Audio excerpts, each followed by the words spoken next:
देखिए आज ना मैं सबसे बड़ा जो क्यू लेके चल रहा हूँ ना वो है शॉर्ट कवरिंग का। ओके इस मार्केट का जो सबसे बड़ा क्यू रहा है ना आशीष, वो है शॉर्ट कवरिंग।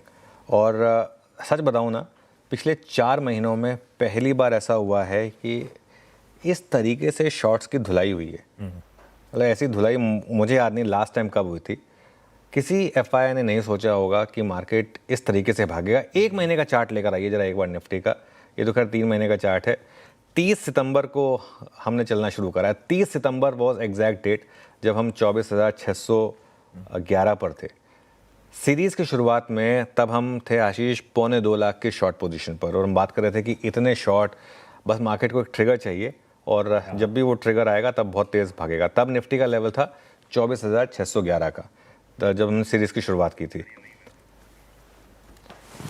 और अब हम हैं करीब करीब 1,06,000 शॉर्ट पर, और अब निफ्टी का लेवल आ गया है करीब करीब 25,800 पर। तो 24,611 से 25,800, मतलब करीब करीब 1 महीने में करीब करीब 1200 पॉइंट की रैली हुई है। और 70,000 शॉर्ट कवर हुए, जिसमें करीब करीब 1200 पॉइंट की रैली हो गई। तो सोचिए अगर बाकी के 1 लाख शॉर्ट कवर हुए तो और कितनी बड़ी रैली हो सकती है यहाँ पर। अब असल में ये होता है कि ज़रूरी नहीं है कि आप उसको एक्स्ट्रापोलेट करें कि अगर 70,000 कवर हो तो 1200 पॉइंट की रैली हुई, अगर 1,06,000 और कवर होंगे तो और 1500 पॉइंट की रैली होगी। लेकिन इशू क्या है कि अब तो एफआईआईज़ के पास एक और मौका है कि बस अब अपने शॉर्ट ही ना कवर करें, वो तो ही शॉर्ट कवर हो जाएंगे अपने आप। अब अगर 26,000 के ऊपर अगर आप बंद हुए तो मुझे लग रहा है कि फिर वो जो बाकी की शॉर्ट कवरिंग है, बची हुई शॉर्ट कवरिंग है, वो आने के चांसेस रहेंगे।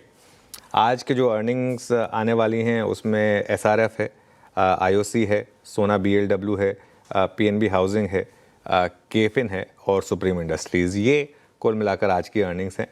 और अगर अगले हफ्ते की, मतलब इस पूरे हफ्ते की अर्निंग्स देखें आप, तो काफ़ी बड़े बड़े नंबर्स आने वाले हैं।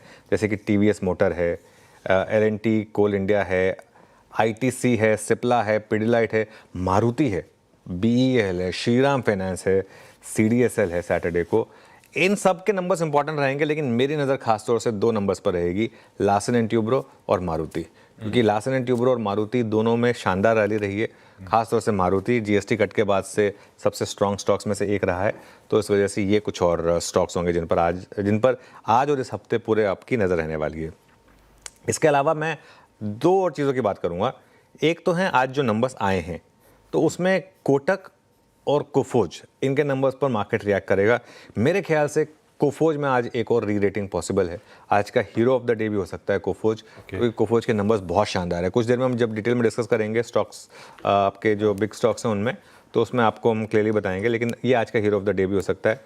कोटक के नंबर्स मिले जुले हैं, लेकिन स्टॉक ऑलरेडी दिखा रहा था साइन आपको। हम फ्राइडे को बात भी कर रहे थे कि काफ़ी वीक था फ्राइडे को स्टॉक ऑलरेडी, तो काफ़ी हद तक थोड़े से सॉफ्ट नंबर शायद प्राइस में है।